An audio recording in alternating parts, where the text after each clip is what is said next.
Ce que vient de faire l'Algérie au Conseil de sécurité de l'ONU le 20 juin dernier est historique, mais personne n'en parle. Écoutez.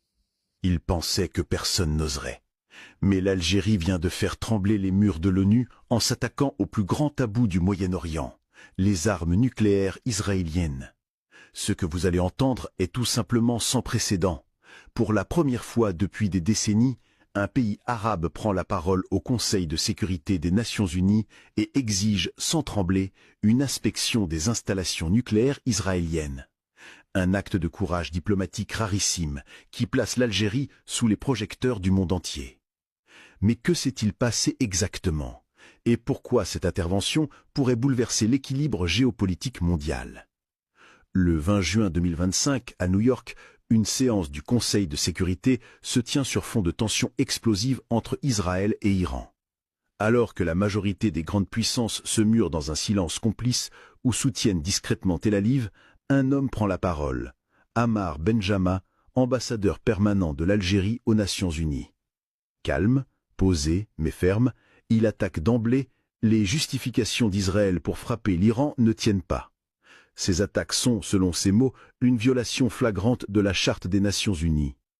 Puis il lâche la bombe diplomatique. Une question que personne n'ose poser à l'ONU depuis des décennies.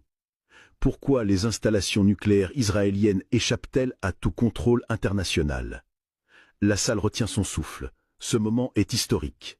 L'Algérie, seule contre tous, met les pieds dans le plat. Ammar Benjama enchaîne. Il rappelle que l'Iran, pourtant accusé régulièrement, accepte la présence constante d'inspecteurs de la AIEA sur son territoire.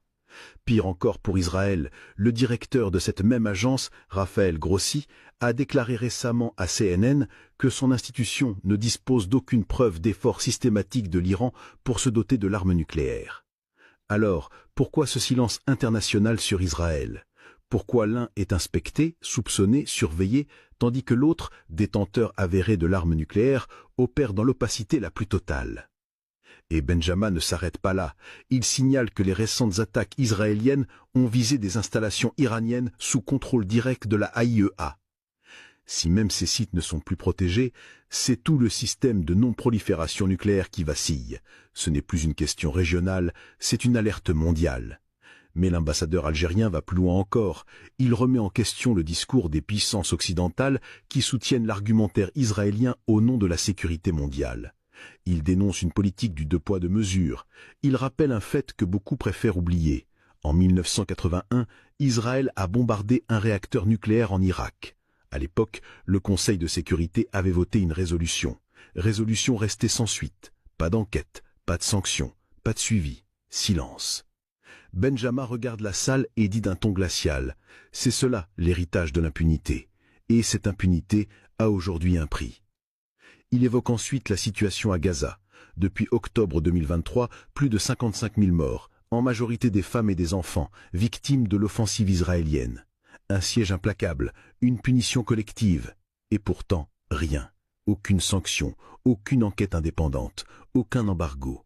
Ceux qui prétendent défendre le droit international humanitaire ferment les yeux sur les pires crimes.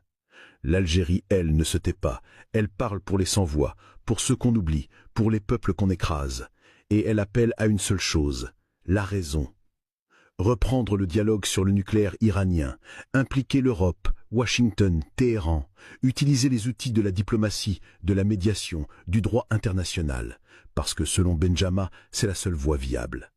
Mais ce discours pose un véritable problème à l'ordre international tel qu'il est conçu aujourd'hui, car en exigeant des comptes à Israël, l'Algérie remet en question un système où le droit semble être au service de la force, où certains États peuvent tout se permettre, tandis que d'autres sont punis pour le moindre soupçon.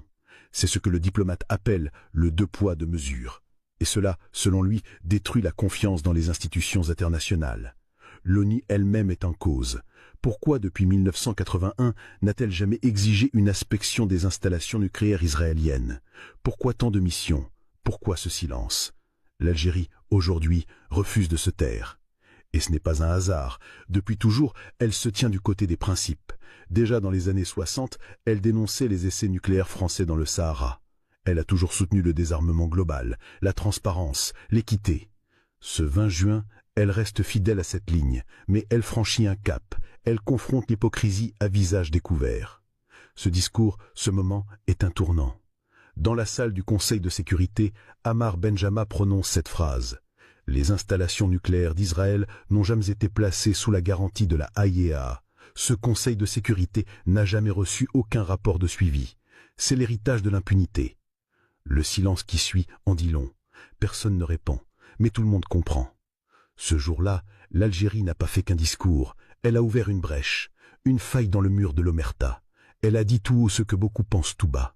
Et elle l'a fait à la face du monde, avec courage, avec clarté, avec dignité.